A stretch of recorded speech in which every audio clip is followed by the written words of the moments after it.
ela tem muitos cálculos para fazer, tá? Tem muita conta, tá certo?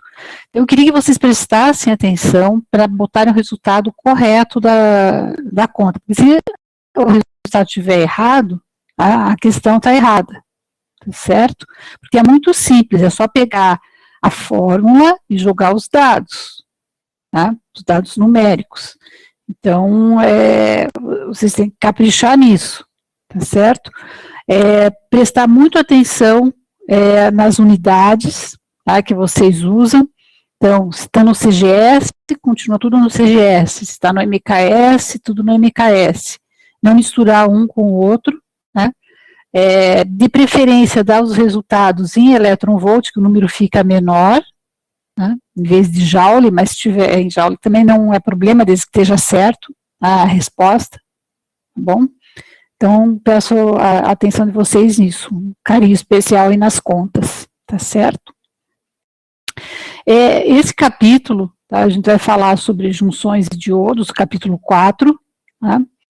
E esse site que eu coloquei aqui, jas.eng.buffalo.edu, tá? Ele é muito bom para a nossa disciplina, só que eu não estou conseguindo baixar ele aqui no meu computador, eu tenho que instalar, acho que um viewer, alguma outra coisa, né?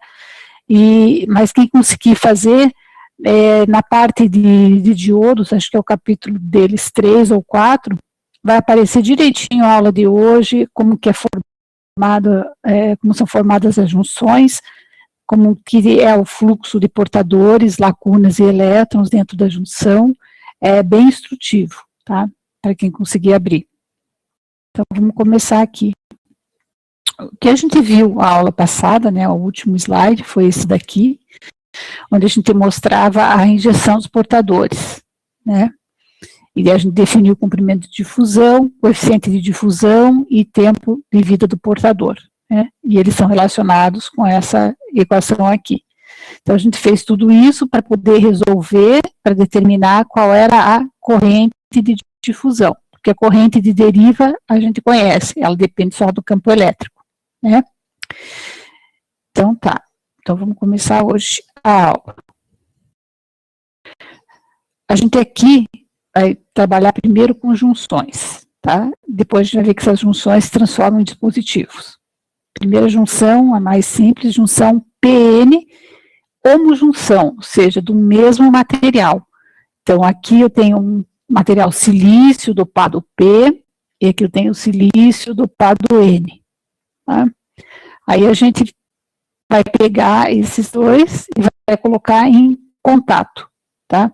Isso aqui, quando a gente faz aquelas técnicas de crescimento que eu falei no primeiro capítulo, né, já é automático. A gente cresce camadas de silício, daí joga um dopante tipo P, aí ele cresce silício dopado tipo P, aí você fecha o dopante tipo P e abre o dopante tipo N, ele já cresce aqui em cima, já faz a junção automática. Tá? Aqui é porque a gente está no papel, né? Então vamos supor, eu tenho material dopado P, material dopado N, e vou colocar eles em contato. Tá?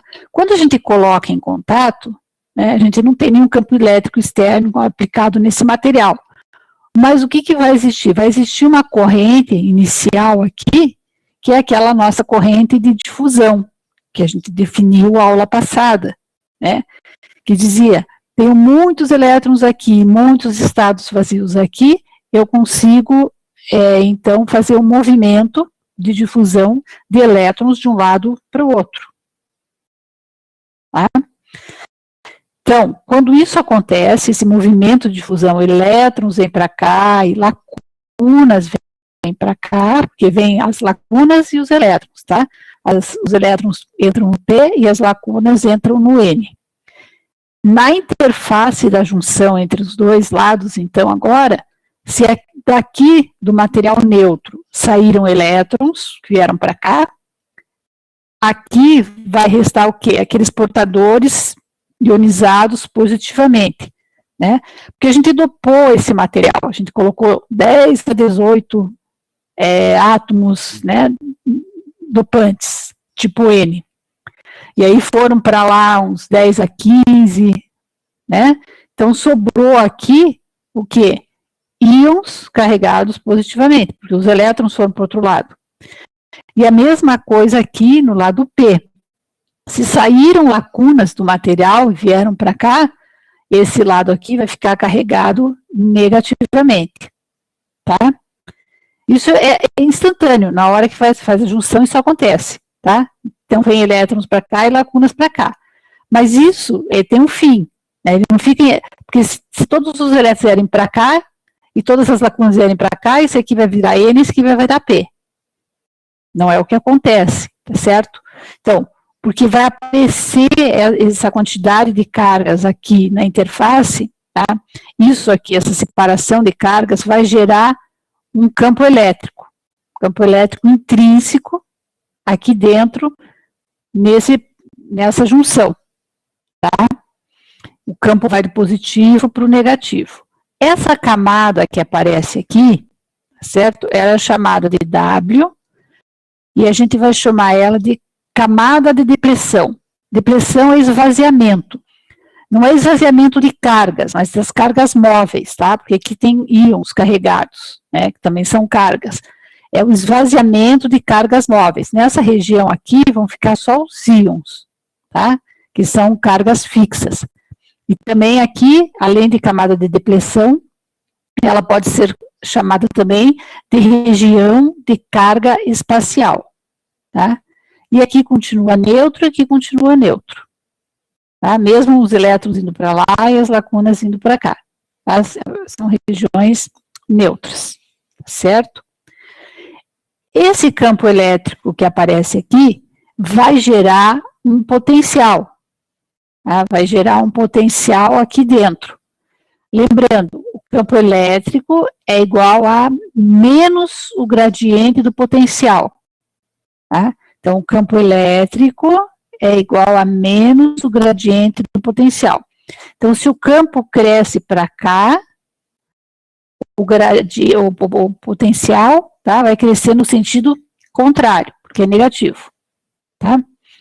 Nessa região e nessa região, são regiões neutras, não tem campo elétrico, tá? O campo elétrico é zero, então o potencial aqui é constante e aqui é constante também. Tá? Aqui dentro, o potencial varia à medida que o campo elétrico aumenta para cá, o potencial vai aumentar no sentido contrário. Tá?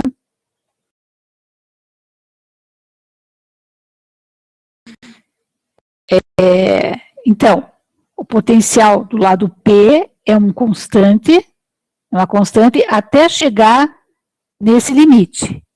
Aí aqui o potencial começa a aumentar. Então, o potencial começa a aumentar até chegar no limite aqui da camada N. E aí ele se torna constante outra vez. Tá? Então, aqui é como variou o potencial dentro daqui da nossa camada de depressão. Tá? Essa diferença V0 que aparece aqui, que é igual ao Vn, potencial do lado N, menos o potencial do lado P, é chamado de potencial de contato, tá? E isso aqui é intrínseco da junção, ou seja, formou a junção, já aparece esse potencial de contato, tá? E ele depende da energia do gap, do material, certo? Esse potencial aqui de contato. Agora vamos ver o que acontece com as bandas de energia, né, quando a gente faz essa junção. Então, aqui o meu material tipo P, ele tem esse diagrama de bandas aqui associado a ele. A energia da banda de valência, a energia da banda de condução e a energia de Fermi próxima da banda de valência. Por quê? Porque tem muito mais lacunas aqui do que estados ocupados lá em cima. Então, o nível de Fermi desce, fica mais perto da banda de valência. Que a gente já viu isso também. Para o material tipo N, o diagrama é esse daqui, o nível de Fermi fica próximo da banda de condução, porque ele está com os estados aqui mais ocupados agora, e a probabilidade, então, de ocupação dos estados aumenta, por isso o nível de Fermi se desloca para perto da banda de condução. Tá? Quando a gente faz o contato desses dois aqui, né? O que vai acontecer? Elétrons vão sair daqui e vir para o outro lado. Lacunas vão sair daqui e vir para o outro lado, porque são os excessos, né? São a difusão dos portadores aqui. Tá? Se eu tiro elétrons daqui, o que eu espero que aconteça com o meu nível de Fermi? Ou com o nível total aqui? A gente espera que o nível de Fermi desça um pouco, né? Eu estou tirando os elétrons que estavam ocupados, então eu espero que o nível de Fermi desça. Aqui eu estou jogando lacunas para esse lado, então vou esperar que o nível de Fermi suba um pouquinho. Quando eles fazem isso, vai chegar uma hora que eles vão ficar em equilíbrio, ó. Um subiu, o outro desceu, né? E quando chega o equilíbrio, eles se igualam. Então, o nível de Fermi aqui agora, tá? Ele está igualado. E com isso, eles puxam a banda de condução para baixo, tá? E a banda aqui de valência também vem para baixo. Desce tudo esse lado aqui, tá? Ou esse aqui sobe também um pouco. Então, um desce, outro sobe, e a gente vai ter esse esquema de energia aqui. Lembrando, ó, pessoal, que o potencial aqui, tá? Ele é dado pela energia dividida pela carga do elétron, que é negativa. Então, se a energia aumenta, tá? O potencial aqui diminui, ele tem um sinal contrário, tá? Então, a gente tem um potencial aqui alto, a energia é baixa, tá? A mesma coisa aqui, tá? É o contrário. Bom, e a gente multiplicando o potencial pela carga, a gente tem a energia, tá? Potencial vezes carga me dá energia. Então, aqui é o QV0, que era o potencial que apareceu aqui, essa diferença, vezes a carga do elétron. Isso aqui, ó, da forma que o desenho está agora, tá? E quando chega ao equilíbrio aqui dos níveis de Fermi, tá? A gente observa que isso aqui é como se fosse uma barreira para evitar que elétrons daqui continuem vindo para cá. Tá? Lembra que eu falei aqui, ó, não pode vir todos os elétrons para cá, nem todas as lacunas para cá, porque senão você simplesmente troca o tipo do semicondutor. Isso não acontece, tá? Por causa dessa camada de depressão que apareceu aqui, desse campo elétrico, desse potencial de contato, né, eles vão barrar, quando chegar no equilíbrio, que mais elétrons venham para cá, ou mais lacunas venham para cá. Tá? Isso aqui tudo, né, falando sobre difusão. Acontece primeiro a difusão aqui.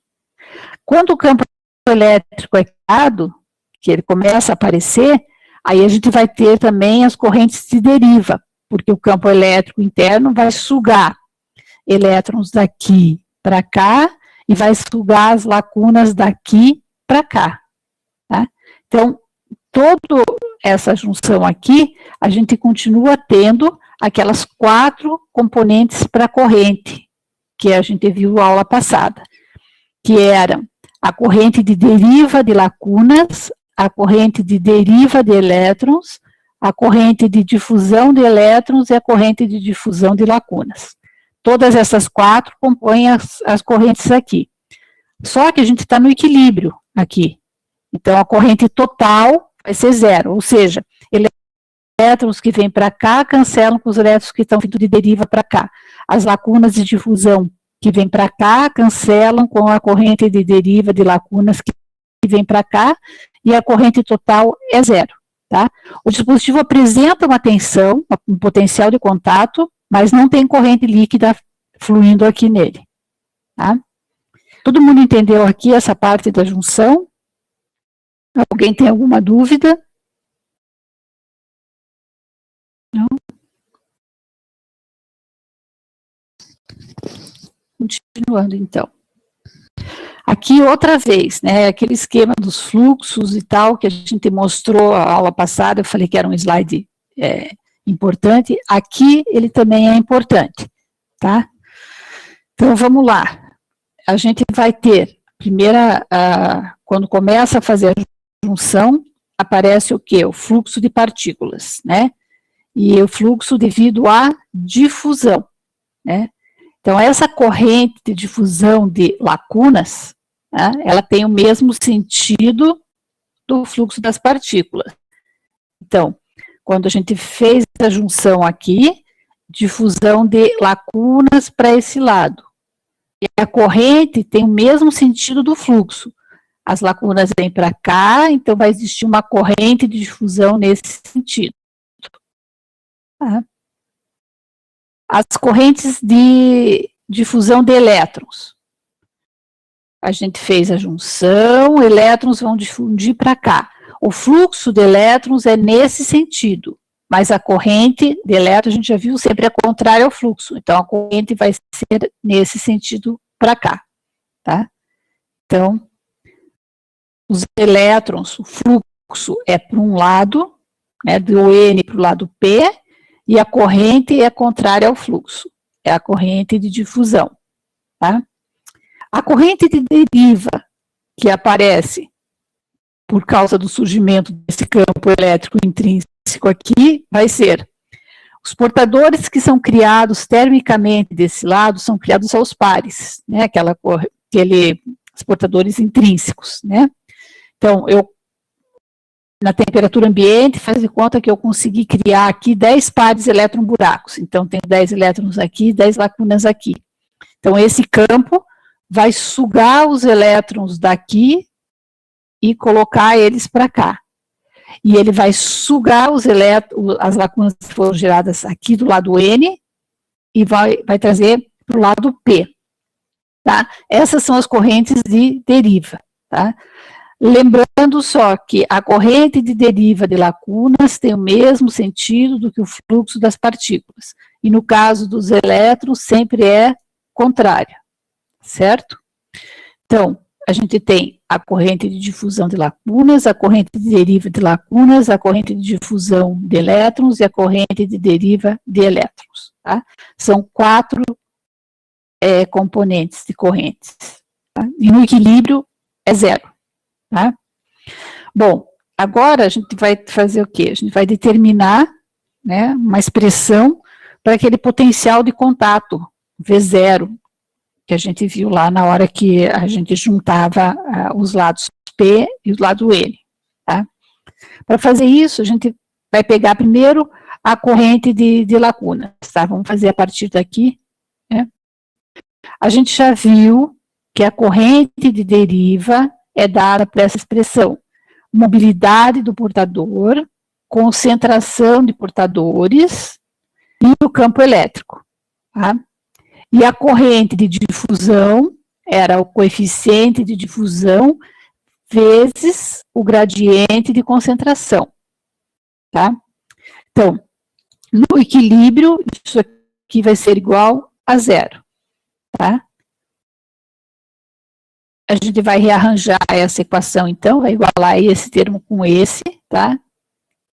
E dar essa expressão aqui embaixo. Mas a gente tem que lembrar que o campo elétrico, a gente pode escrever como menos o gradiente do potencial.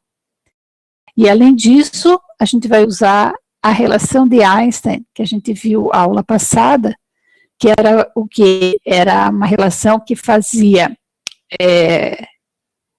o coeficiente de difusão e a mobilidade, a razão do coeficiente de difusão e a mobilidade, igual a uma constante que era Kt, constante de Boltzmann vezes temperatura divididos pela carga. Tá? Então, a gente vai usar essa expressão de Einstein e a gente vai substituir na equação aqui, nessa equação. Tá? Depois, a gente vai integrar todo essa expressão aqui. Tá? Então, eu vou integrar essa parte em relação ao potencial e esse lado aqui em relação à concentração. Tá? Quais são os limites de integração? Tá? Então, vamos ver aqui na junção. O limite de integração para o potencial potencial é aqui, ó, vai de VP até VN, certo? Então, esse aqui vai ser o limite de integração do nosso potencial, VP e VN, e depois a gente vai ver VN menos VP é V0, então a gente vai ter a expressão já com o V0, tá? O outro limite, aqui, diz respeito à concentração, ao DP, tá? Qual vai ser a concentração aqui, agora? Tá? Então, vamos lá. Vou voltar aqui na figurinha. Quando a gente está no lado P, a gente tem os portadores majoritários sendo lacunas, tá? Então, para identificar isso aqui como majoritários, eu vou escrever P índice P, tá? Agora, quando essas lacunas são jogadas para o outro lado aqui, que são sugadas pelo campo e entram desse lado aqui, ou são difundidas e entram desse lado aqui, tá? Eles vão ser portadores minoritários, porque aqui é dopado N, tá? Então, a notação para portador minoritário aqui, eu vou chamar de P índice N. Então, P no lado P é PP, é o portador majoritário. P índice N no lado N é portador minoritário. Tá? Então, essa variação das concentrações de lacunas, tá? Ela vai ser PP majoritário no lado P, e quando entrar no lado N, ela vai ser PN, portador minoritário. Tá? Esses aqui são os limites, então, de integração da equação. Aí, resolvendo, então, a integral, né, a gente vai ficar com essa expressão, lembrando que o Vn menos Vp é o V0. Então, eu posso escrever, isolando o V0 agora, dessa forma aqui. Aqui é uma constante, né, constante de Boltzmann, a temperatura e a carga do portador, e o logaritmo da concentração majoritária pelo portador minoritário. Tá?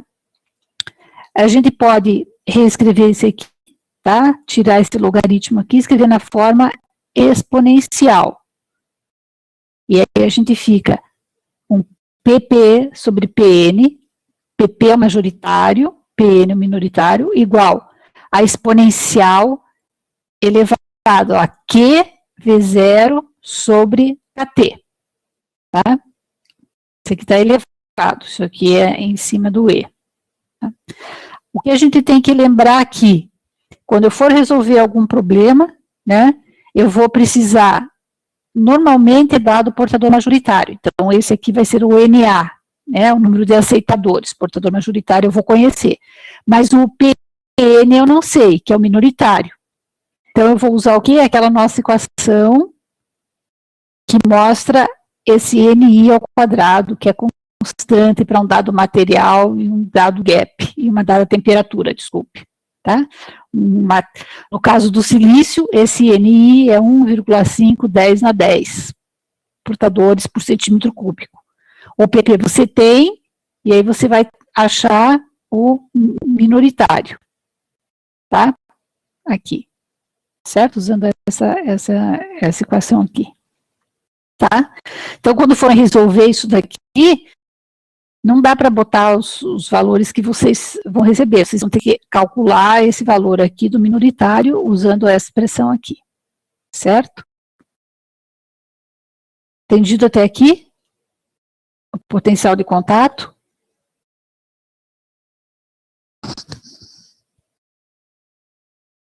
Tá. Então, vamos lá. Aqui é para a gente ver, agora a gente vai ter que determinar também, né, uma expressão que me mostre como calcular também a largura da camada de depleção, que é essa camada de depleção aqui, tá? Então, vamos lá. Quando a gente faz a junção, né, a gente já sabe, elétrons vão para lá, lacunas vão para cá, deixam íons carregados positivamente no lado N e íons carregados negativamente no lado P. Tá? Isso daqui está em equilíbrio, né? E é um dipolo, basicamente um dipolo. Então, o módulo das cargas positivas e das cargas negativas aqui é igual, tá?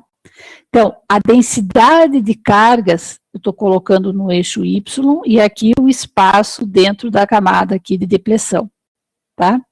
Eu estou chamando de menos XP0, o zero é a interface, e o XN0 é onde acaba a camada de depressão aqui no lado N, e aqui é onde acaba no lado P, tá?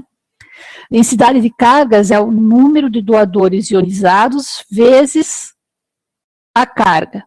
Então, o número de doadores que foram ionizados aqui, ND, vezes a carga.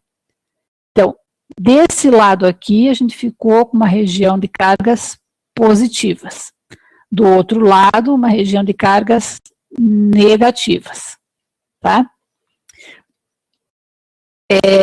Aqui a gente está colocando esse A, é a área, tá? É a área ocupada aqui.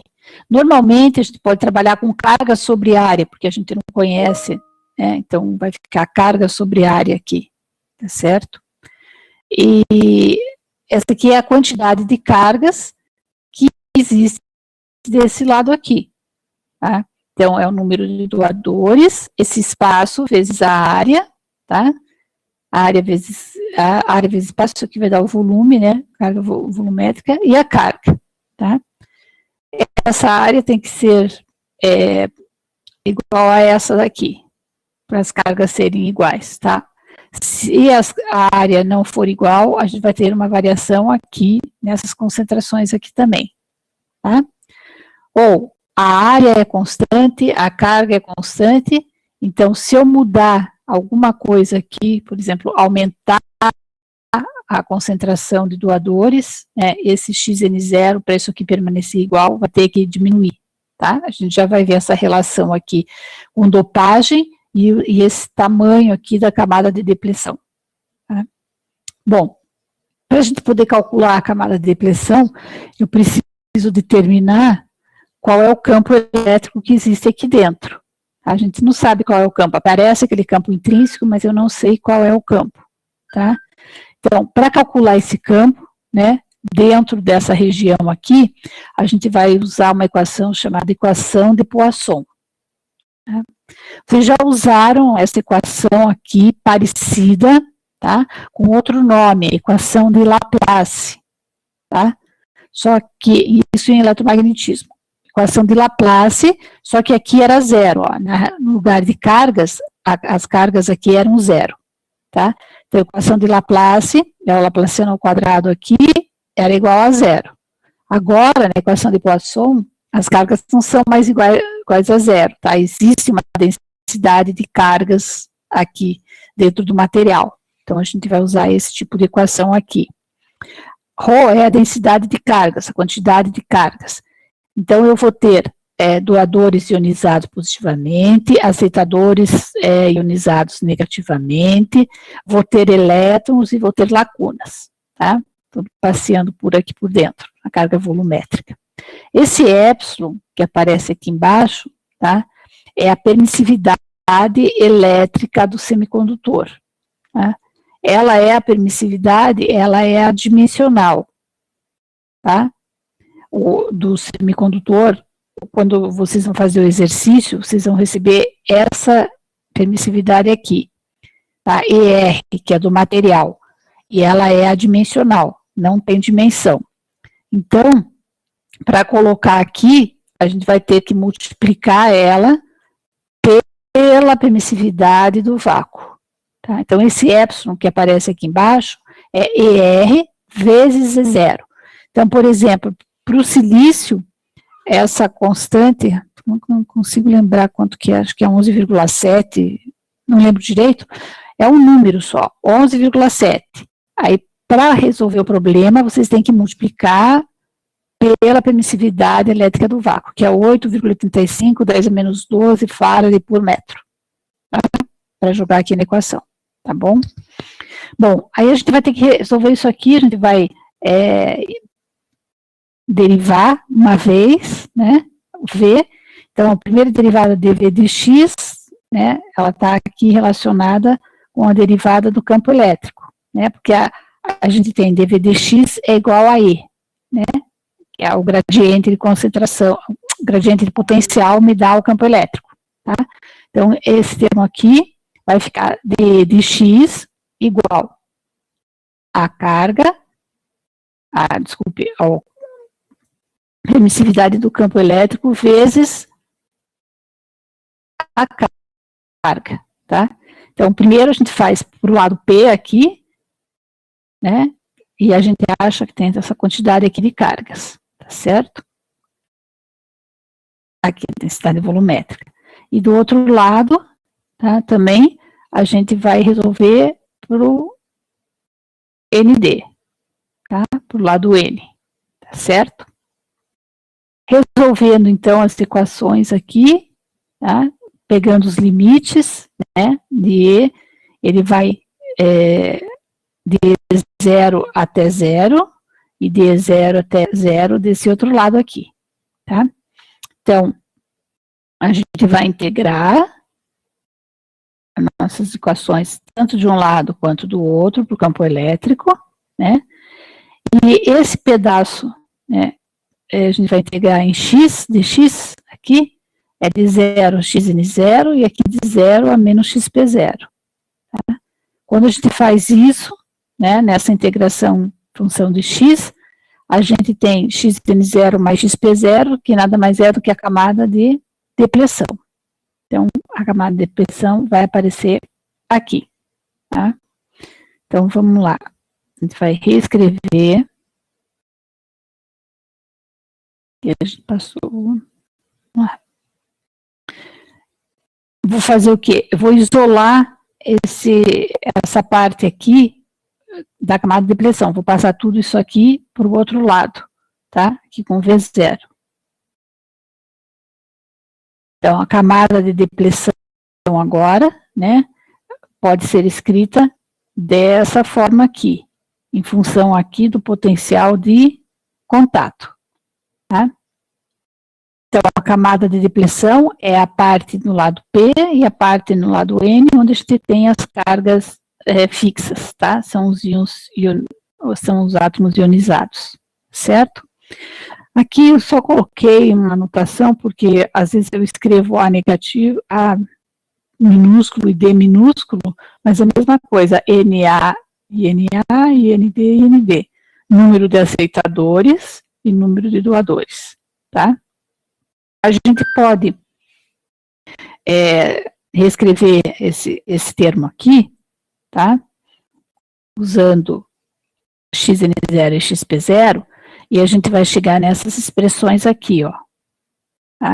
Então, esse tamanho xn0, o tamanho da camada de depressão no lado N, é igual à concentração de aceitadores divididos pelo número de aceitadores mais o número de doadores vezes a camada de depressão. E o xp0 é o contrário, né? Quando fala em P, a gente põe os doadores em cima. Tá? Isso aqui é importante por quê? Tá? Porque a gente falou que esses dipolos aqui, eles têm que se manter, né? As cargas têm que ser iguais. Então, se eu aumentar a concentração de doadores, e a área e a carga são fixas, se eu aumento a concentração de doadores, automaticamente eu tenho que diminuir esse valor aqui, para manter esse valor aqui constante, tá?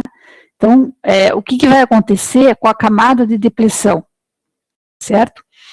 Então, vamos supor, né, que eu vou aumentar muito essa concentração ND, tá? Esse ND aqui, ó, tá?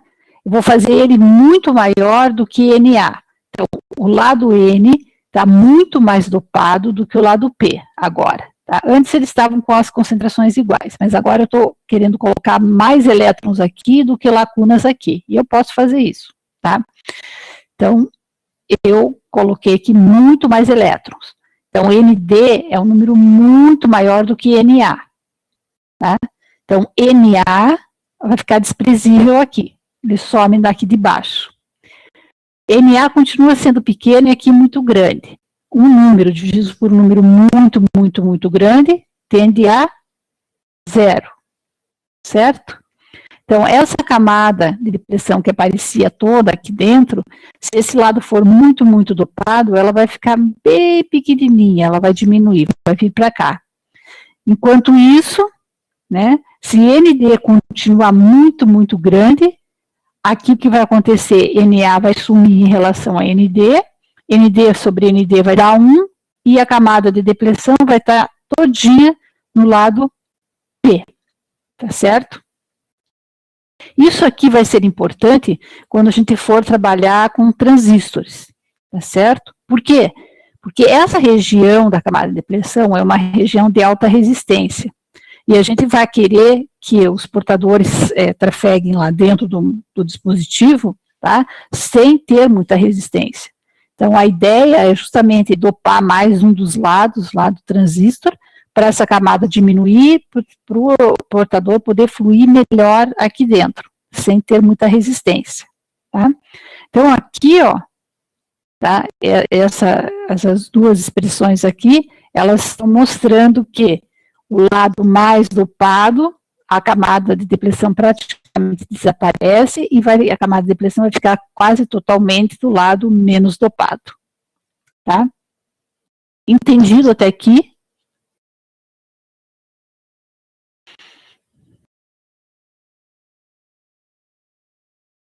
Tem alguém assistindo a minha aula? Ah, obrigada. Tá bom, tá bom, já recebi um monte. Aí, então vamos lá. A gente escreveu, então, a expressão da camada de depressão agora em função do potencial de contato, tá? Vamos ver o que acontece mais para frente. Agora, gente, a gente estava no equilíbrio, né? Fez a junção, não tem polarização nenhuma aplicada, tá? E a gente fez a junção. A gente viu que o potencial toma essa forma, né? O potencial do lado P é mais baixo que o potencial do lado N, dentro aqui da camada de depressão, e por isso aparece esse potencial aqui de contato, e esse potencial de contato, quando a gente trabalha com a banda de energia aqui, multiplicado pela carga, ele vai fornecer uma barreira de energia aqui, tá? Isso aqui foi o que a gente viu até agora. Agora, para esse dispositivo funcionar, a gente vai ter que aplicar uma polarização nele, tá? Porque no equilíbrio não tem corrente nenhuma, líquida, né? Tem um potencial de contato, mas não tem corrente líquida nenhuma. Então, o que a gente vai fazer? Vamos aplicar uma polarização, que eu vou chamar de polarização direta, tá? Polarização direta.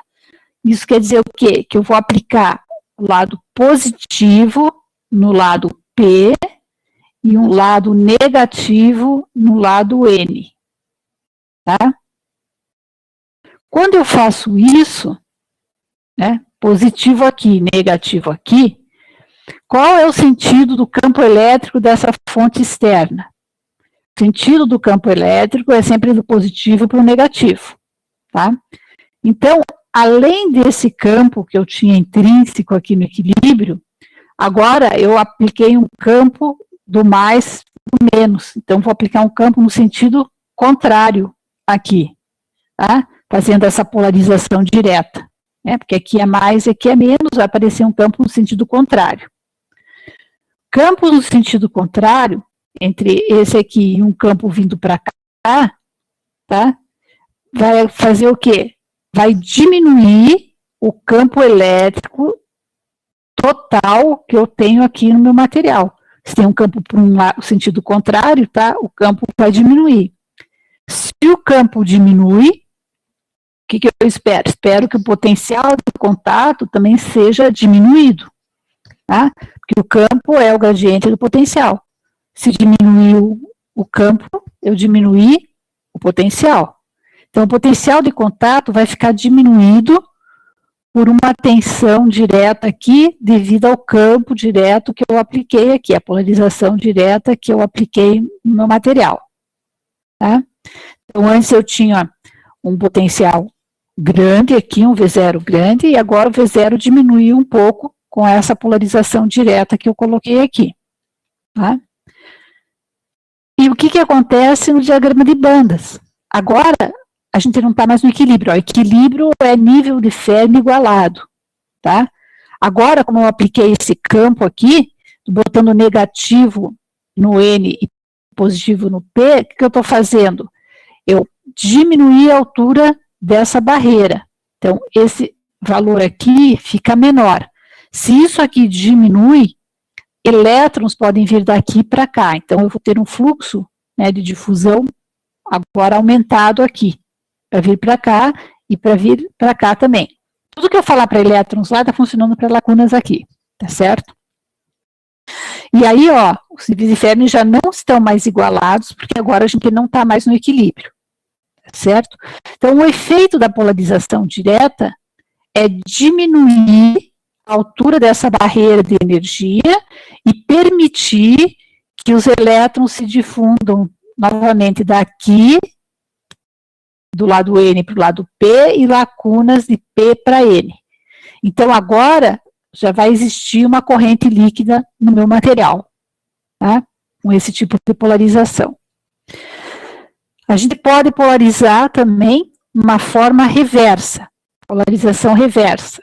Polarização reversa é colocar o negativo no positivo e o positivo no negativo, tá? Por convenção, a gente chama a polarização direta de positiva e a polarização reversa de negativa, tá? E o que vai acontecer com o campo aqui agora? O meu campo tinha esse sentido no equilíbrio, e agora tem um campo aplicado no mesmo sentido daqui. Então, o que vai fazer? Isso aqui vai fazer com que o campo aumente aqui dentro do meu dispositivo, a polarização reversa. Se o campo aumenta, o gradiente do potencial também vai aumentar.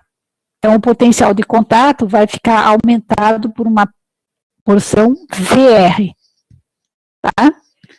E isso daqui vai gerar uma energia, tá? Maior aqui no diagrama de bandas também. Então, o que aconteceu? Saiu do equilíbrio outra vez, ó, tá vendo? Os níveis de Fermi não estão igualados, só que agora a altura da barreira, ela aumentou em relação ao que eu tinha no equilíbrio, tá? Então, isso aqui vai fazer com que não tenha possibilidade nenhuma mais de ter uma difusão de elétrons daqui para cá, tá? Ou seja, eu diminuí a quantidade que eu já mandava para lá e para lá, aqui ficou menor ainda. Então, aqui eu aumentei a difusão, aqui eu diminuí a difusão, tá? Certo até aqui? E aí, a gente coloca, né, essa polarização, pode colocar dentro da nossa equação que a gente tinha para o equilíbrio aqui, da camada de depressão com V0, tá? Então, a gente vai colocar ela dessa forma, bom? Com a polarização aplicada, tá?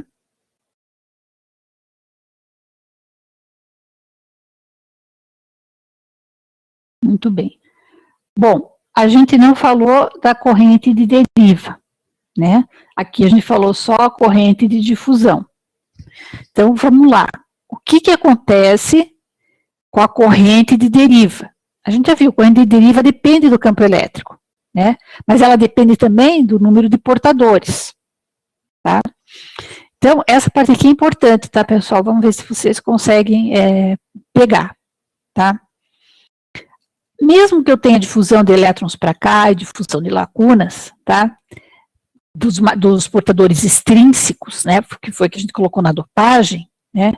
Esse material aqui, a gente já viu que, como ele tem um gap pequeno, que é um semicondutor, na temperatura ambiente, a gente cria portadores aos pares aqui, que são aqueles portadores intrínsecos, tá? Então, aqui em cima, além desses elétrons de difusão que eu estou jogando para cá, vão existir também, tá? Os portadores que foram criados aqui aos pares, tá? E a mesma coisa aqui do outro lado, tá? Eu também crio portadores aos pares aqui. Então, esses são elétrons minoritários que apareceram aqui por causa dessa criação de portadores, E aqui eu tenho lacunas minoritárias, né, que foram criadas também por esse par elétron-buraco, tá? Por esse efeito aqui. Então, ó, vamos dizer que na temperatura ambiente eu consigo criar aqui 10 pares elétron-buracos. Então, eu tenho 10 elétrons bem perto aqui da interface. Aqui tem mais, né? Foram criados em todo o corpo do semicondutor. Mas na interface, tá? Com essa temperatura, eu crio 10 pares elétron-buracos. Então, eu tenho 10 elétrons bem pertinho aqui da interface. E tenho 10 lacunas também aqui, bem pertinho da interface. Tá? Se eu aplico uma polarização direta, eu diminuo a altura da barreira. Aí eu aumento a corrente de difusão. Mas o que acontece, né, com essa corrente de deriva aqui, esses 10 elétrons, né, que eles estavam fluindo para cá, e os 10 lacunas que fluíam para cá, para compensar essa difusão, né, de elétrons para cá e para cá, porque a gente falou que no equilíbrio é tudo igual. Tá? O que vai acontecer com as correntes de deriva? A gente só falou até agora da corrente de difusão. Vou botar aqui. A gente falou até agora do efeito do potencial aplicado, né, nas correntes de difusão. Ele não falou nada sobre as correntes de deriva. Tá? Agora a gente vai falar, então, dessas correntes de deriva. Então, se eu diminuo a altura da barreira, o que acontece com a corrente de deriva? A corrente de deriva era composta pelos 10 elétrons aqui e as 10 lacunas aqui. A única coisa que eu mudei aqui foi a altura da barreira, eu não mudei a temperatura. Tá? Então, aqueles 10 elétrons continuam aqui e as 10 lacunas continuam aqui. Então, elas vão participar da corrente aqui. Esses 10 elétrons continuam fazendo uma corrente de elétrons, e essas 10 lacunas continuam fazendo a corrente de deriva de lacunas. Tá? Mesmo com a barreira diminuída. No caso da polarização reversa, a mesma coisa. Não mudei a temperatura, então eu vou ter 10 elétrons aqui na interface e 10 lacunas aqui. Eles continuam participando como correntes, né, de deriva, os 10 elétrons vêm para cá e as 10 lacunas vêm para cá, sem nenhum aumento. Então, a corrente de deriva aqui, a corrente de deriva aqui e a corrente de deriva aqui, ela é constante, tá? São constantes, são as correntes de elétron e lacunas, tá? Elas são constantes, independem do potencial que foi aplicado na junção, tá? Então, é a mesma corrente que eu tinha no equilíbrio, se mantém aqui e se mantém aqui. O que mudou foram as correntes de difusão, tá? Então, ó, vamos ver aqui, outra vez o diagrama do fluxo de partículas aqui. Isso que eu expliquei agora para vocês, tá? Agora a gente vai ver aqui nesse diagrama. Isso aqui é importante, porque é a partir dessas correntes que o dispositivo vai funcionar, tá bom? Então, vamos lá. No equilíbrio, a gente está careca de saber, todas as correntes são iguais. Aqui, a corrente total dentro do sistema é zero, né? Lembrando aqui só, as correntes de deriva estão em azuis, em azul, tá? Então, aqui a corrente de deriva, e essa aqui é a corrente de deriva de elétrons, tá? De lacunas e a de elétrons, tá? As em preto são as correntes de difusão. Quando eu apliquei a polarização direta, eu diminuí a altura da barreira, eu aumentei as correntes de difusão, tanto de lacunas quanto de elétrons. Então, ó, no tamanho dessa seta em relação a essa foi aumentada, dessa seta em relação a essa foi aumentada. As azuis, que são de deriva, permanecem a mesma coisa, tá? E aqui, tá, o que aconteceu? A gente polarizou reversamente, aumentou muito a altura da barreira, a corrente de difusão em relação ao que tinha no equilíbrio ficou muito menor. Tanto a difusão de lacunas quanto a difusão de elétrons, tá? E enquanto que as correntes de deriva, que estão em azuis aqui, permaneceram a mesma coisa, não muda, tá? Eles não mudam. Entendido até aqui?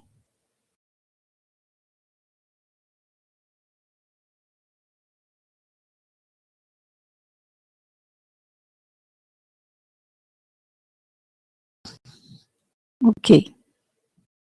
Certo. Então, vamos continuar. Bom, ali a gente já consegue ver alguma coisa, né, nesse diagrama aqui, né? Polarização direta, polarização positiva, tem um aumento líquido da corrente total do que tinha no equilíbrio. Polarização reversa, polarização negativa, a gente teve uma redução na corrente que a gente tinha no equilíbrio, tá?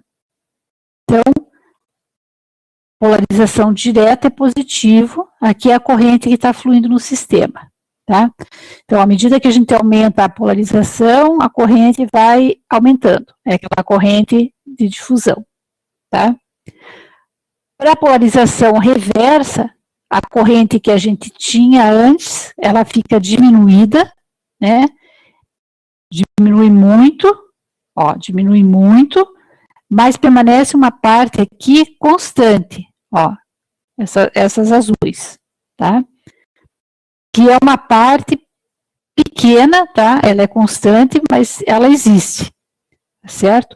A gente vai mudar um pouco o nome dela agora, dessa deriva, para corrente de geração, tá? Por que geração? Porque elas são geradas termicamente, tá? Dentro do dispositivo, essa corrente que depende do campo elétrico, ela é chamada corrente de geração.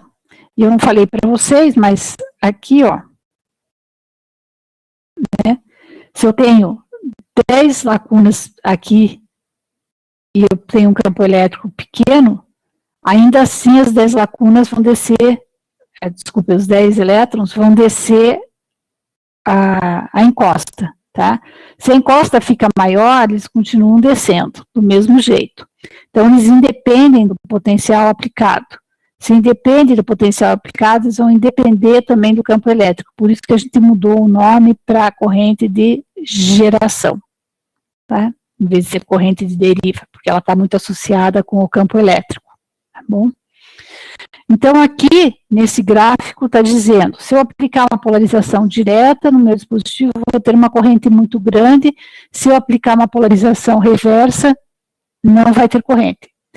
Então, se não houver mudança de temperatura, a corrente continua a mesma, tá? A gente não vai chamar mais de deriva, vai mudar ela com o nome para geração, tá? Porque ela só vai depender da quantidade de portadores que foram gerados ali na interface, tá? Como que a gente faz para aumentar essa corrente de deriva desses geradores? Ou a gente aumenta a temperatura, e daí, em vez de 10 pares de elétron-buracos, criei 20, aí você tem um aumento na corrente, tá? Ou, como a gente vai ver na parte de dispositivos optoeletrônicos, né, é o caso, por exemplo, da célula solar, né? Quando a gente ilumina o material, a gente cria mais portadores, e aí a gente vai aumentar essa corrente aí de geração muito, é o princípio de funcionamento da célula solar, tá? A gente vai ver isso mais para frente. Então, uma equação que a gente pode esperar, né, escrever aqui, é que tenha um crescimento exponencial para polarização direta, aqui, V positivo, e que quando eu aplico um V negativo, essa exponencial vai ficar 1 sobre V, 1 sobre uma exponencial negativa, 1 sobre E, tá? Onde o V vai aumentando e esse termo aqui vai a zero, e eu fico só com uma corrente de geração negativa, aqui, ó, negativa corrente, né, e muito pequena, tá?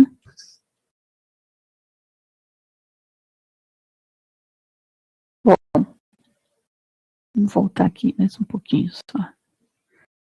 Agora, o que a gente vai fazer é chegar nessa equação aqui, tá? Então, eu vou usar um pouco de equações aqui, tudo que a gente já viu até no capítulo anterior, tá certo? Para a gente conseguir chegar nessa equação aqui, tá bom? Então, vamos lá. Eu tenho, então, a minha junção PN, tenho a região aqui da camada de depressão, tá certo? Eu conheço a concentração dos portadores no equilíbrio, isso aqui a gente acabou de deduzir, né, que era portador majoritário, portador minoritário, exponencial de Q V0 sobre KT, tá? Isso aqui no equilíbrio. Quando eu polarizar, né, eu vou ter o quê? Eu vou ter a concentração de P aqui, nesse ponto XNP0, tá? Que a gente já vai ver, vai ficar a mesma coisa, né? Porque ele ainda está do lado P, ele vai continuar sendo majoritário, então esse termo aqui continua sendo PP, e P em XN0 aqui, que é o que eu vou ter que calcular, tá? Lembra que eu falei, portador minoritário sempre vai dar um probleminha, então é por isso que a gente tem que calcular ele depois, tá? E polarizei aqui, vai aparecer o quê? Uma tensão aqui dentro, né, no potencial de equilíbrio, né, a gente já viu isso aqui também, tá? Acabamos de ver isso, certo? Bom, então a gente tem uma injeção, agora eu vou aplicar uma polarização aqui, né, se eu aplicar uma polarização direta, né, eu tenho uma injeção de lacunas para esse lado aqui, tá? Então, uma injeção de lacunas daqui para cá. Então, eu vou ter o portador minoritário, que é aquela do N, né, que era esse portador minoritário aqui, mais o excesso de portadores que eu injetei agora aqui. Esse desenho é igualzinho aquele do começo da aula e que a gente viu a aula passada, tá? É por isso que a gente definiu o que era injeção de portadores, tá certo?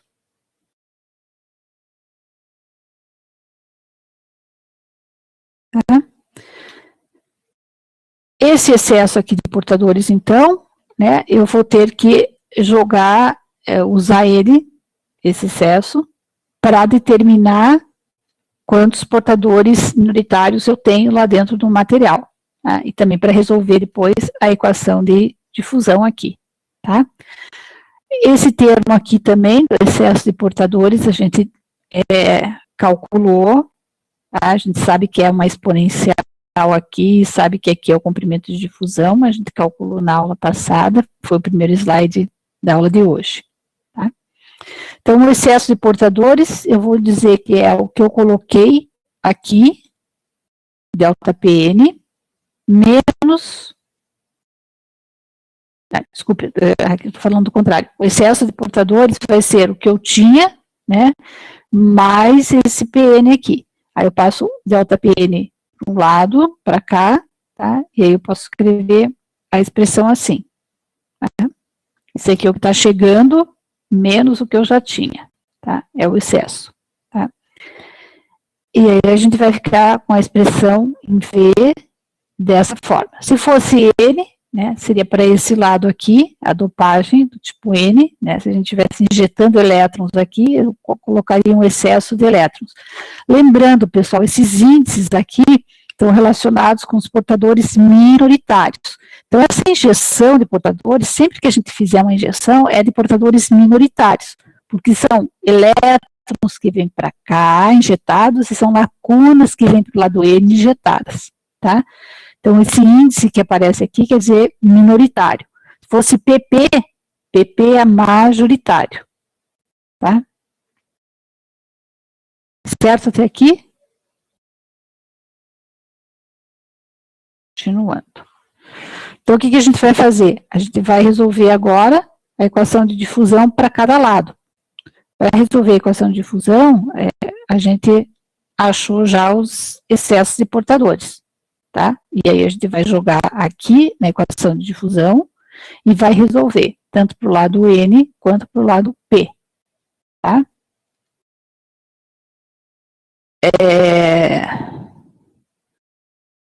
Então, a gente tem essa expressão para esse excesso aqui, de portadores, N no lado P, e excesso de lacunas no lado N. Tá?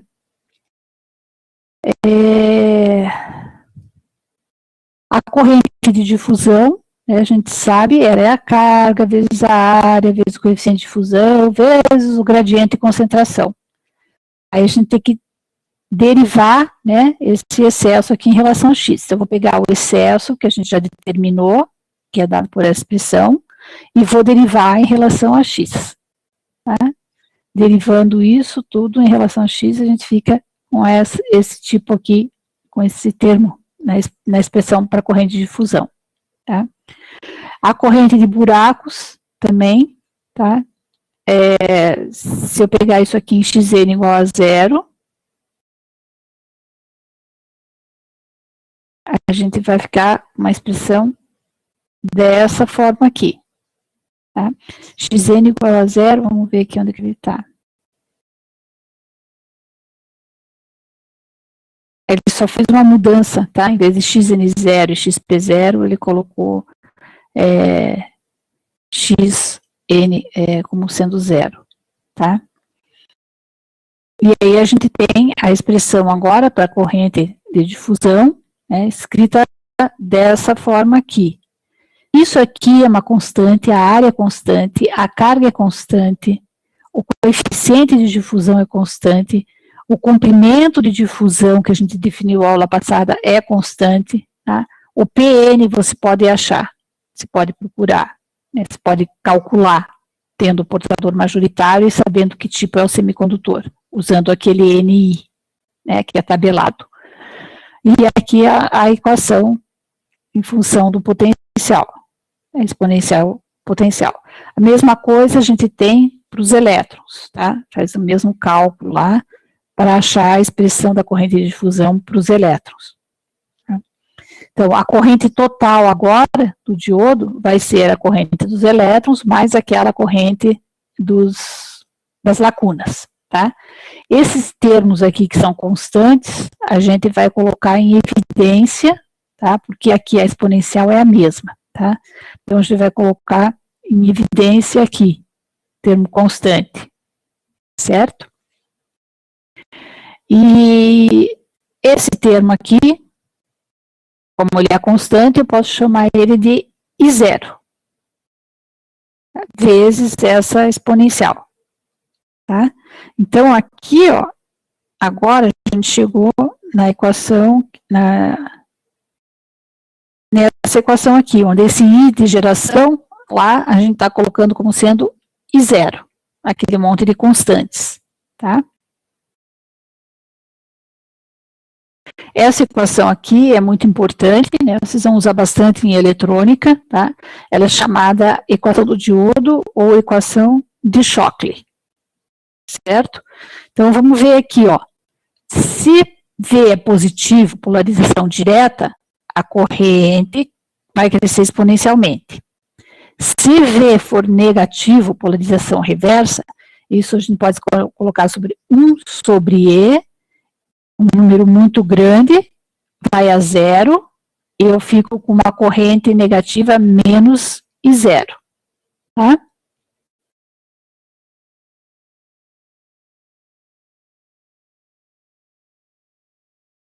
É isso que eu acabei de falar. Então, a corrente menos I0, tá? É essa constante aqui.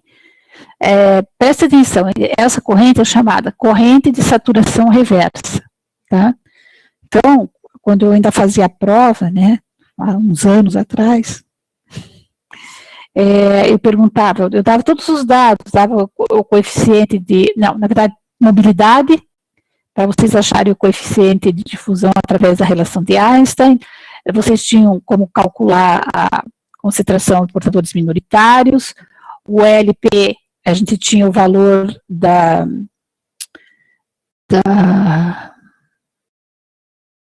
do tempo de vida, tempo de relaxação, né, e conseguia calcular LP, todos constantes, né, tudo podia calcular, e tinha que determinar qual era a corrente de saturação reversa.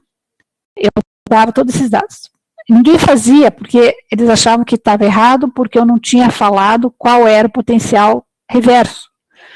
Não tem necessidade de você saber qual é o potencial reverso. Tá? Qualquer que seja o potencial reverso, né, 1 sobre E é um número muito maior, desculpe, é um número muito pequeno comparado com o 1 que tem aqui. Tá? Então, você não precisa saber o potencial reverso, basta saber se é reverso, esse termo já vai sumir, essa exponencial já vai sumir, você vai ficar só com essa parte aqui constante, tá? Uma outra coisa que a gente tem que falar, uma questão de notação aqui, né, é que se eu dopar mais um lado do que o outro, né, a gente vai escrever uma notação desse tipo aqui, ó, P mais N, tá? Esse mais significa que a dopagem é pesada, ou seja, é maior. E esse mais pertence ao P, tá? Então, isso aqui está dizendo que o P está muito mais dopado do que o N. Se fosse PN+, seria o N muito mais dopado do que o P. Tá? E assim, desse jeito aqui todo, a região de depressão vai ficar sempre na região menos dopada. Então, no lado P+, a camada de depressão vai ficar bem pequena, e no lado N, ela vai ficar maior. Tá? Vamos lá. Aqui é só para mostrar, né, como que ficam a injeção e a extração dos portadores, né, quando a gente tem uma concentração diferente nas junções. Então, se eu dopei mais P do que eu dopei N, as camadas, ó, de depressão mudam, lembra? Quando está mais dopado, a camada de depressão fica menor e ela fica maior no lado menos dopado, tá?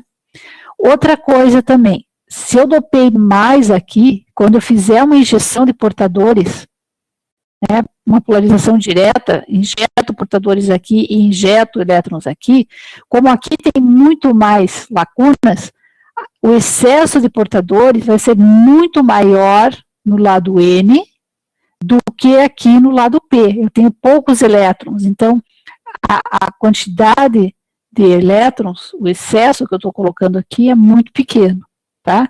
A gente precisa dessa diferença aqui para o dispositivo funcionar bem.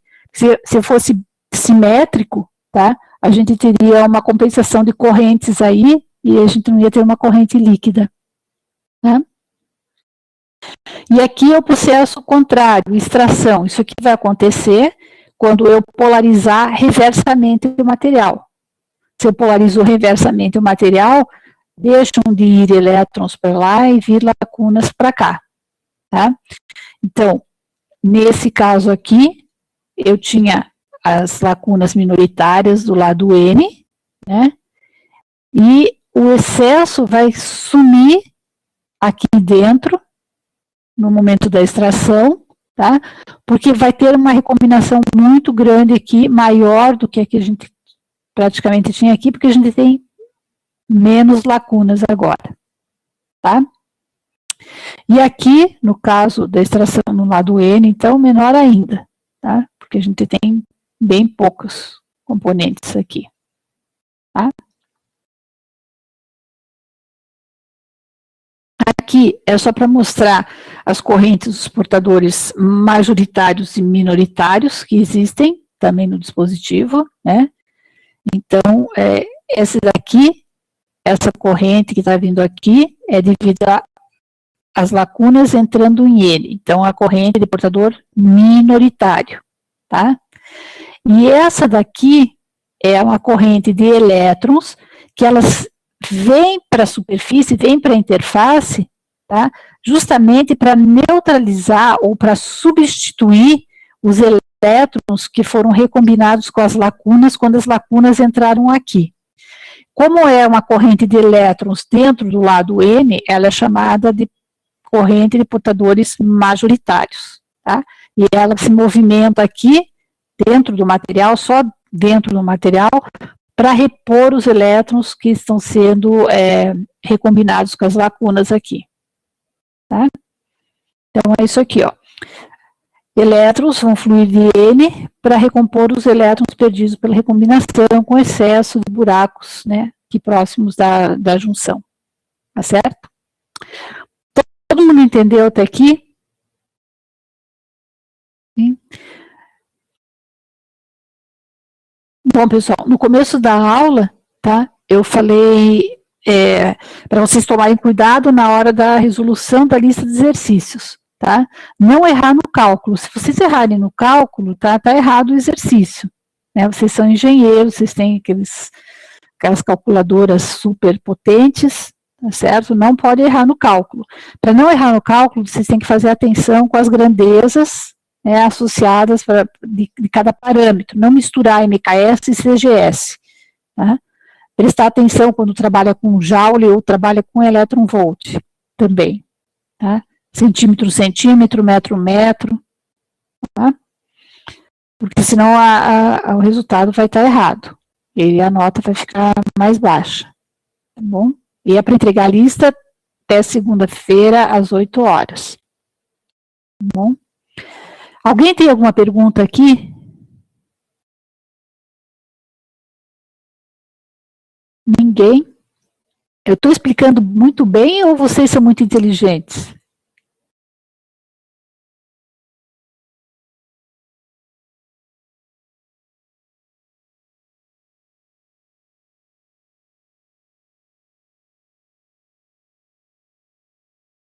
Opa, você é política.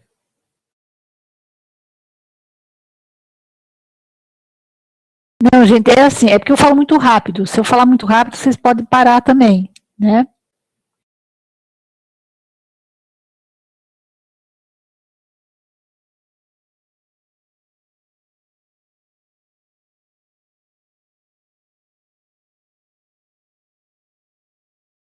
Na recomposição, você está falando dos portadores majoritários?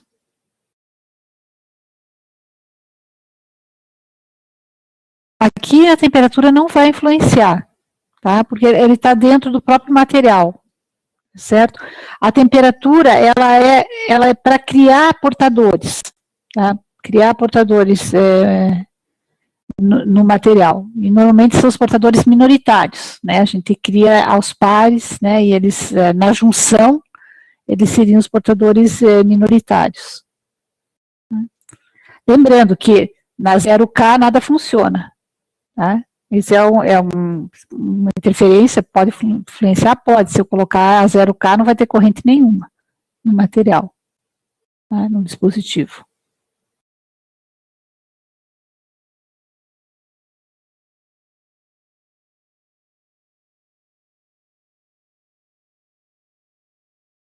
Entendido até aqui?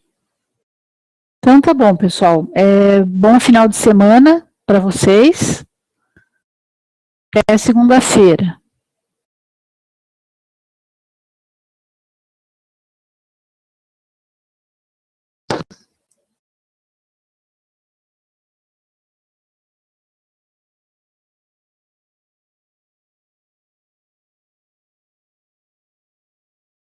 Tinha um menino que queria falar comigo depois da aula.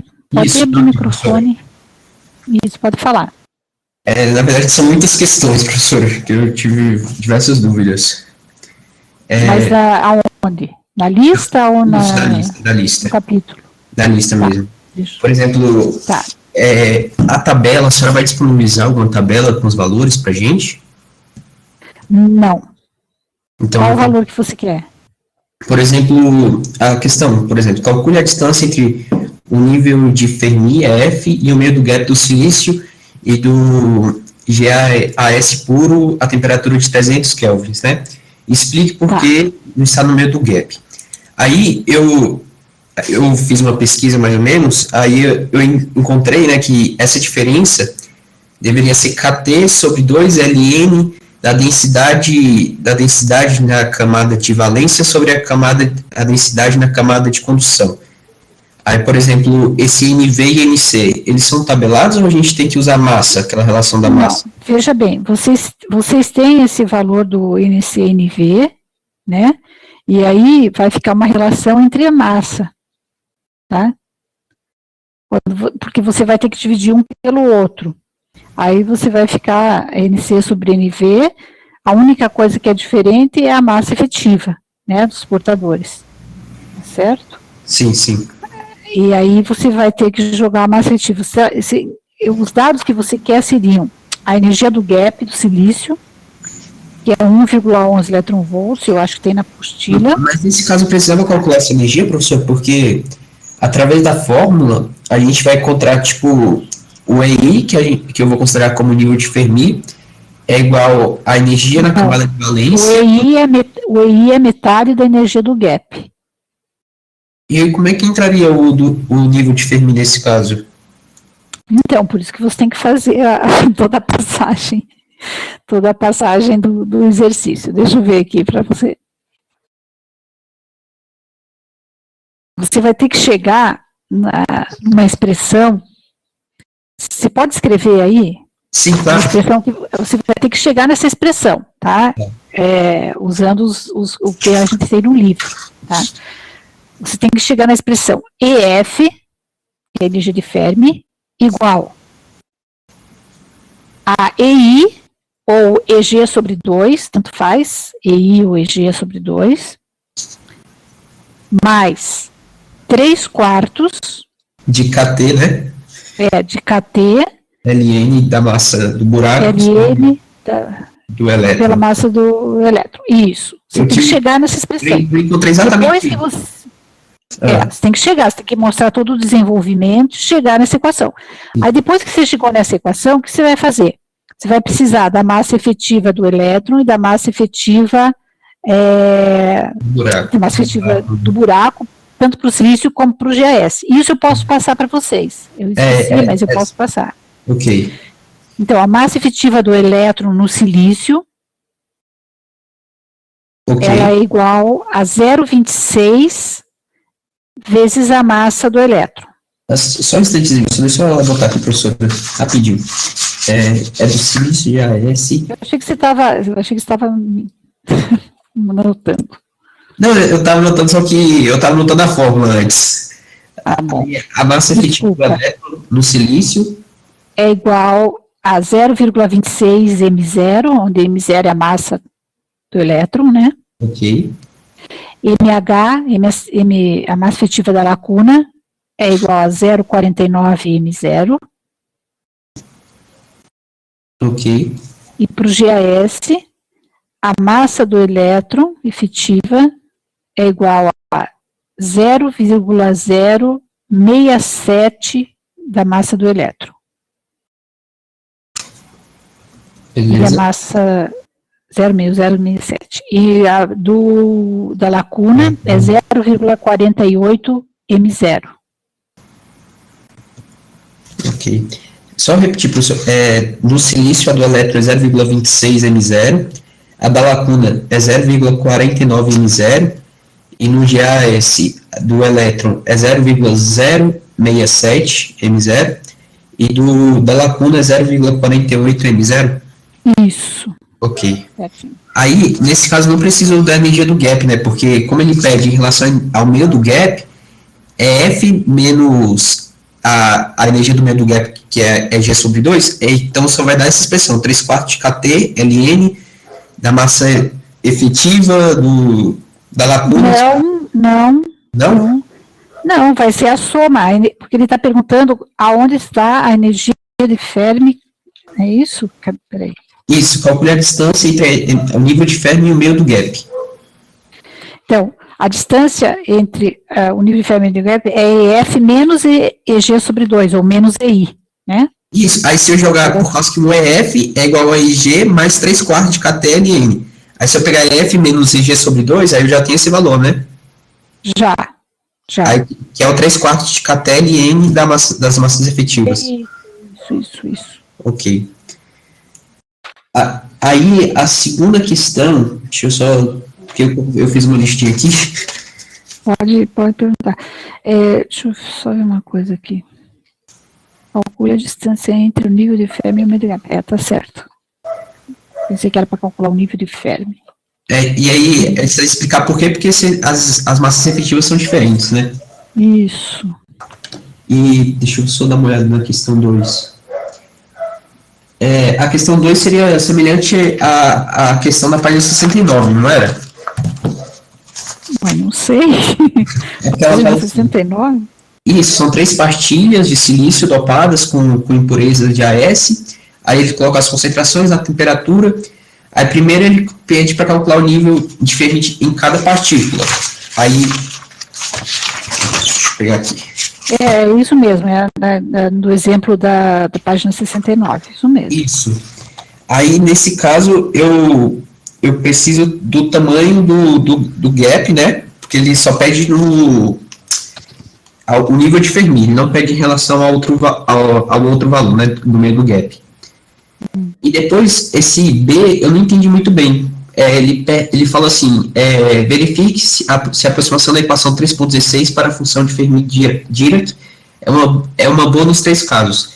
Essa aproximação, então, tipo, dessa função que ele coloca, ele fala que a f EC é igual a 1 sobre 1 mais a exponencial de EC menos EF sobre KT.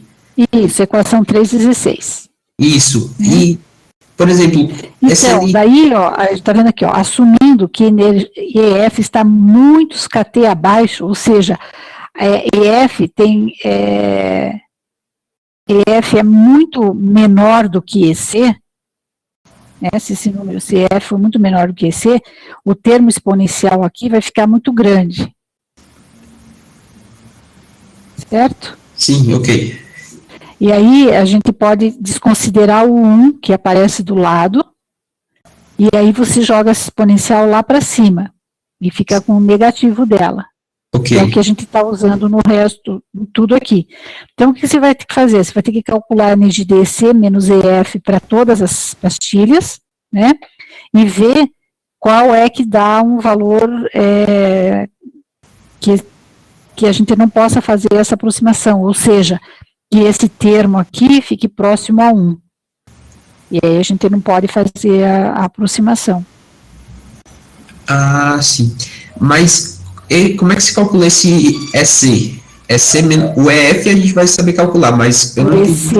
O EC é dado, gente, porque quando a gente falou em diagrama de banda, eu disse a banda de valência está zero de energia, e a da energia de condução é a energia do gap. Né? Certo?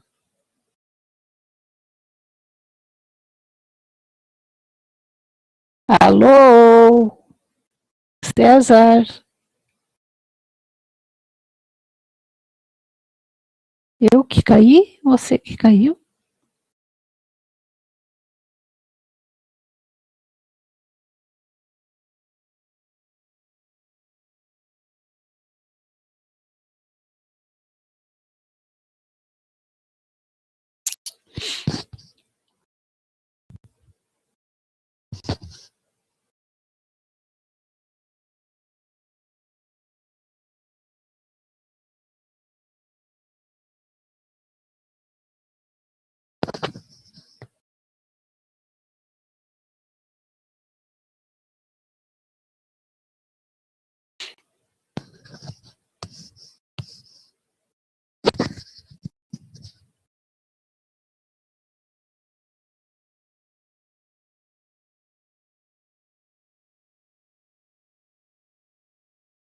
Tá me ouvindo, César?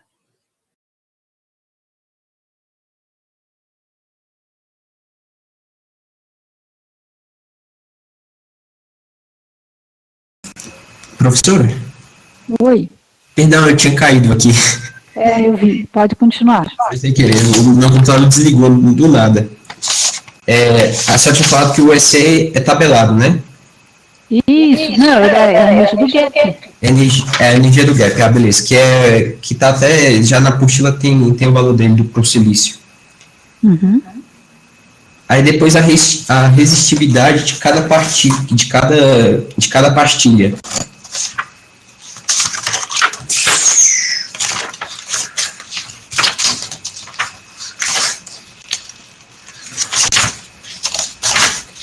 A resistividade é aquele rho, não é? Aí seria o cálculo dele que eu não entendi muito bem. Seria... A resistividade é o contrário da condutividade. É 1 sobre a condutividade. E a condutividade é a carga vezes o tempo sobre a massa efetiva do elétron. Vezes a mobilidade também. Então são tipo várias coisas, né? Não tem mobilidade, desculpe, é n vezes q ao quadrado, vezes tal, sobre n. Ou mobilidade, você pode usar direto também, porque porque se você não tiver tudo, essa aqui, ó, você pode procurar esses dados para poder determinar a resistividade, você pode fazer ela a partir da mobilidade, usando o gráfico da figura 3.18. Figura 3.18, deixa eu ver. 3.18. É a página 78. Ah, tá. Né? Porque aí você tem as concentrações lá, né? Você tem a concentração 10 a 16, 10 a 17, 5, 10 a 18. Aí você vai ali no gráfico, procura qual é a concentração para os elétrons do silício com aquela concentração, e aí vê mais ou menos qual é a mobilidade. Tá, beleza. Para cada caso. Ok, aí com a mobilidade eu posso simplesmente, o tempo de vida que eu não... Mas daí com a mobilidade você não precisa do tempo de vida. Tá? Seria a fórmula 3.42, a equação? Isso. Você pode usar a que está ali, ó, embaixo da equação 342 está escrito onde a condutividade, onde sigma é a condutividade, pode ser escrita como sigma igual a carga vezes m vezes a mobilidade. Então você não precisa do resto, tá? Essa mobilidade que você está tirando já é calculada. A que está no gráfico já foi calculada. Então você joga a mobilidade ali, joga a carga e joga a concentração dos portadores. Esse N, então, é a concentração dos elétrons que foi inserido. Isso. Seria 10 a 16. 10 a 16, 10 a 17, 5, 10 a 18. Tá. Agora, a questão 3, ele fala que ND foi dopada, né? De 10 a 17. Calcular a resistividade utiliza a mesma coisa do que esse exercício, só que agora o que vai mudar vai ser o N, né? Que o N vai ser igual a ND. Sim. Beleza. A questão 5. Encontre a resistividade do germânio. Agora, esse aqui eu pensei em usar aquela relação da resistividade é igual HR sobre ρ. Eu não sei se é dessa maneira que pensa. Aqui ρ é igual... Mas você está vendo, ó, você tem a mobilidade, né? Você tem o NI, né? Você não pode usar já direto, para os outros lá você não precisa da mobilidade para achar condutividade? Sim, sim. É a mesma coisa. Calma aí, só poderia... Gente, eu vou resolver para você a lista toda, pelo jeito.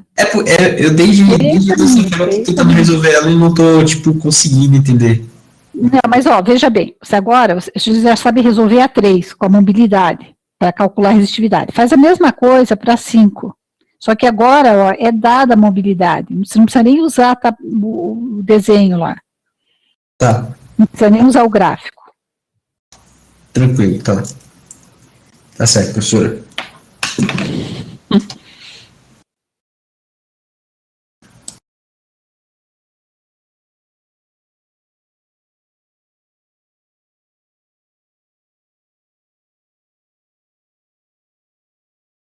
Ei, você me ouvindo, César? Sim, você sim, saiu sim. de volta? Não, eu tô ouvindo.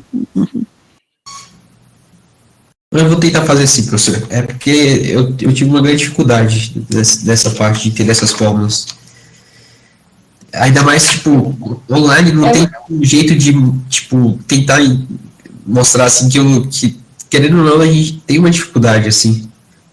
Não, eu sei, é porque também tem muito índice. Então, assim, você tem que saber o que é N, primeiro. O que é N? O que é P? O que é V0? O que é EF? O que é I? Porque pegar uma equação que você olha e você não sabe o que quer dizer cada um dos pedaços lá que está escrito na equação, aí fica complicado, né? Que nem ali para a gente medir a condutividade, né? N é o número de portadores, Q é a carga, T é o tempo de vida, M é a massa efetiva, né? Ele pode escrever todo esse termo aqui, carga vezes tempo, vezes a massa efetiva, como mobilidade, N é mobilidade. Aí, sabendo o que é cada coisa, fica mais fácil, né? Resolver. Tá. E quando, professora, tem, tipo, uma quantidade de doadores e uma quantidade Ah, desculpa. Não, pode falar, desculpa. Fala. Não, só uma... A sete. Vamos falar em outras palavras, ver se ela não entende o que é. O que se quer? Quando você tem os dois tipos de doadores, lembra quando a gente falou em compensação de portadores, né? Sim. É só diminuir uma concentração da outra para ver qual ficou a mais. Né? Que é o Quem P tem mais N. aqui? Aqui no caso tem mais N do que P, porque 5 é maior do que 2, né? Ok. Tá? Não, tranquilo. Vou tentar, vou resolver elas. Tá certo. Então, deixa eu só falar aí, já na 10, tá? É para olhar na figura 3.20, não na 3.19. Até eu tinha marcado aqui. 3.20, tá? Tá. Só isso. Tá. E nesse caso, é porque como a gente tinha aprendido quando a gente pegou na teoria, deu um valor positivo para a diferença de potencial entre os pontos. Uhum. Então, isso quer dizer que são de lacunas. São lacunas, isso. Se for negativo, é de elétrons. Tá, entendi. Não, se for negativo, é de... Elétrons. Elétrons se for negativo. Isso. Naquele exemplo... Ah, tá, entendi. Tá certo. Desculpa, professora, desculpa. Não, é tranquilo, mas para resolver tem que ler a apostila de volta, né? Não dá para ir direto para o exercício, porque fica meio complicado, né? É que vocês pensam, não tem prova, só tem exercício, só tem questão, mas para fazer os exercícios, fazer as questões, vocês têm que ler, vocês têm que estudar, né? Não tem jeito. Tá certo. Tá? E prestem atenção nas contas, tá? Porque se estiver errada a conta, está errada a questão toda. Então, façam e refaçam as contas certinhas e usem as notações certas também. Tá certo. Obrigado, professora. De nada, tchau. Tchau.